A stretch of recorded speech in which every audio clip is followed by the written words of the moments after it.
Halo teman-teman, kembali lagi di channel 11 Hardware dengan Bumi di sini. Kali ini kita kedatangan Acer Nitro 5 edisi tahun 2021 yang menggunakan Intel Core generasi ke-11. Entah sudah berapa kali kami channel 11 Hardware membahas Acer Nitro 5 series ya, dimulai zaman dulu itu dari hampir 4 tahun yang lalu, yaitu Acer Nitro 5 edisi tahun 2018. 2019, 2020 pernah juga kita bahas, yang 2021 yang di awal tahun pun juga pernah kita bahas. Nah, yang ini tuh berbeda. Kenapa? Karena dia menggunakan Intel Core i9 ya, Core i9 11900H gitu. Tapi kita perlu selidiki juga apakah Core i9-nya bisa berjalan secara full power gitu ya. Nah, namun sebelum kita mulai videonya, jangan lupa untuk subscribe dulu channel 11 Hardware dan follow Instagram kita di @11.hardware. Acer Nitro 5 AN515-57 ini merupakan laptop gaming keluaran tahun 2021 yang menggunakan prosesor Intel Core i9 11900H dan GeForce RTX 3060. Oke, mari kita bahas speknya terlebih dahulu. Walau masih belum pakai Intel Core generasi ke-12, tapi arsitektur Willow-Cove dari Core i9 generasi ke-11 ini udah cukup mumpuni. Punya performa multithread 19% lebih kencang dibandingkan generasi sebelumnya, sudah pakai fabrikasi 10 nm SuperFin, support overclocking menggunakan Intel XTU, lalu prosesor ini punya teknologi Intel Turbo Boost Max 3.0, sehingga performa single core-nya sangatlah kencang, bahkan menjadi prosesor kelas laptop terkencang sebelum Intel Core generasi ke-12 dirilis. Kemudian untuk GPU-nya sudah pakai RTX 3060 6GB, RAM 16GB DDR4 3201 keping. Wah, ini nanggung juga ya. Buat yang mau beli laptop ini kayaknya wajib banget pasang RAM tambahan lagi biar bisa pakai konfigurasi dual channel, biar lebih jos. SSD-nya 512GB NVMe, layar IPS 15,6 inci QHD 1440p 165Hz, ada Wi-Fi 6, Bluetooth 5, dan laptop ini sudah dibekali dengan Windows 10 Home original. Harga resmi dari laptop ini ada di Rp19.999.000, yang mana bisa lebih murah lagi jika teman-teman searching di marketplace. Untuk masalah desain, kayaknya kita udah familiar banget ya sama Acer Nitro 5 ini. Sejak tahun 2019, desain bodi luarnya ini tuh nampak tidak banyak berubah. Walau memang untuk versi 2021-nya ini tampil lebih kalem dengan satu warna saja. Laptop ini memiliki berat di 2,3 kg dan punya ketebalan maksimum di 2,39 cm. Berikut adalah penampakan dari chargernya. Untuk engselnya bisa kita buka sampai dengan posisi sekitar 135 derajat seperti ini. Terdapat lampu indikator yang tetap akan terekspos walau layarnya ini kita tutup. Laptop ini juga sudah pakai port charger yang letaknya di belakang, walau colokannya ini masih berbentuk huruf L. Untuk lubang exhaust-nya total terdapat 4 buah, 2 di sisi kiri dan kanan laptop, dan 2 lagi di sisi belakang laptop. Next, kita akan bahas layarnya. Acer menggunakan layar berukuran 15,6 inci dengan bezel yang hampir tidak berubah sejak tahun 2019. Di bagian atasnya terdapat webcam dan 3 buah lubang yang sepertinya adalah lubang untuk mic. Oke, teman-teman, ini adalah kualitas suara dan video dari webcamnya 720p 30fps. Di ruangan saya ini hampir tidak ada bunyi-bunyian ya, sunyi sekali. Kemudian lampunya, pencahayaannya hanya 15 watt aja, lampu studio seperti ini. Gimana kualitas suara, gambar, dan videonya?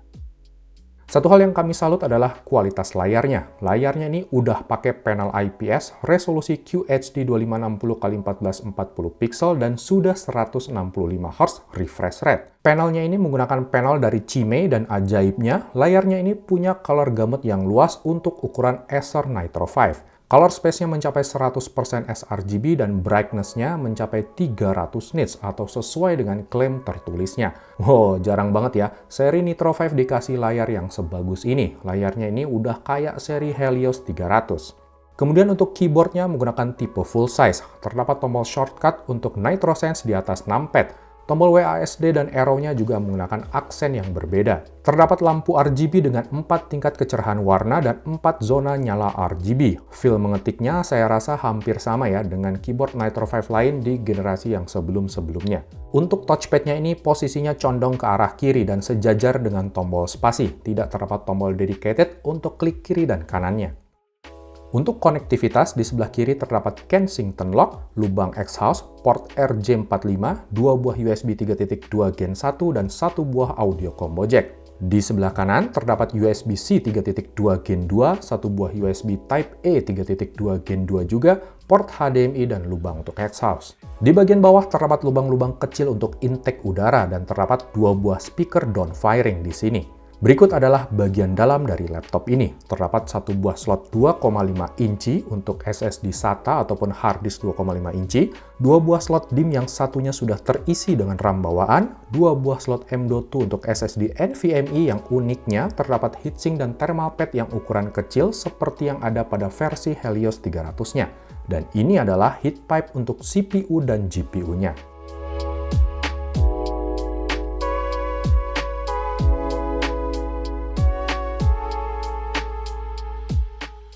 Oke, mari kita tes performa dari laptop ini. Kami menggunakan profile high performance, kipas auto, dan fitur cool boost yang aktif. Kesemua mode performa ini bisa kita atur melalui software bawaan Acer NitroSense. Berikut adalah boost clock dan TDP dari laptop ini ketika bermain game AAA Shadow of the Tomb Raider.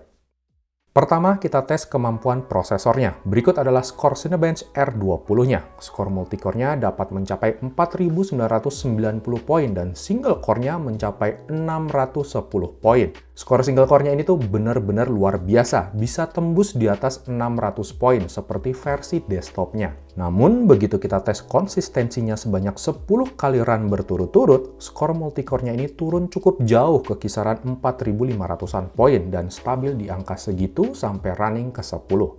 Lalu untuk kemampuan GPU-nya atau RTX 3060-nya, di 3D Mark Firestrike grafik skornya mencapai 19.400 poin atau sekitar 200 poin lebih rendah dari RTX 3060-nya Helios 300. Begitu pula dan grafik skor Time Spy-nya, laptop ini mendapatkan angka di 7.227 poin atau 200 poin di bawahnya Helios 300. Yang berikutnya adalah pengujian game. Di game pertama adalah Shadow of the Tomb Raider. Kita tes di settingan highest TAA aktif, resolusi QHD 1440p. Rata-rata FPS-nya bisa tembus di 52 FPS. Uniknya, FPS segini ternyata sedikit lebih tinggi atau 1 FPS lebih tinggi daripada Predator Helios 300 yang kemarin pernah kita bahas. Entah ini run variation saja atau Core i9 11900 hanya di sini mampu meminimalisir impact dari konfigurasi RAM single channel-nya. Dan berikut adalah performanya di game Watch Dogs Legion. Namun untuk game AAA current gen yang berat seperti WD Legion ini, nampaknya kita mesti menurunkan resolusinya ke 1080p dan settingan grafiknya ke high.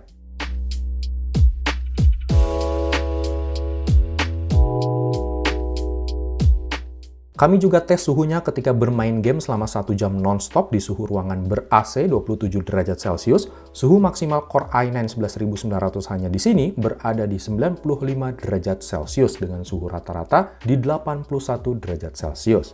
Lalu untuk suhu GPU RTX 3060-nya berada di maksimal 83 derajat Celcius dengan rata-rata di 80 derajat Celcius. Kami juga sambil ukur suhu permukaan keyboardnya. Daerah WASD cukup aman, berada di maksimal 36 derajat Celcius aja. Namun di bagian tengah dekat tombol Shift, suhunya bisa mencapai 48 derajat Celcius, dan bagian bawah layar bisa mencapai 50 derajat Celcius. Untuk lubang ventilasi di sebelah kanan juga bisa menyembur udara panas yang bisa mencapai 43 derajat Celcius. Untungnya, jangkauan semburannya ini tidak begitu jauh dan luas.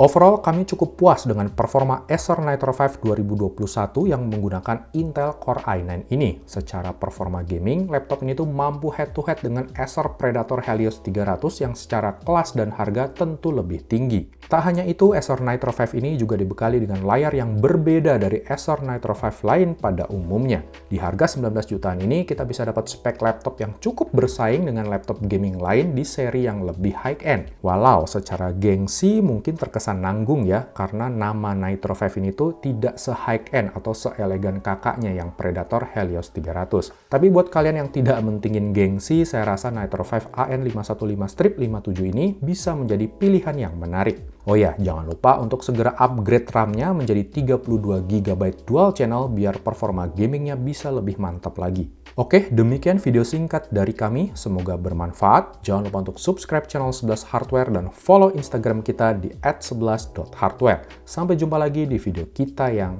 berikutnya.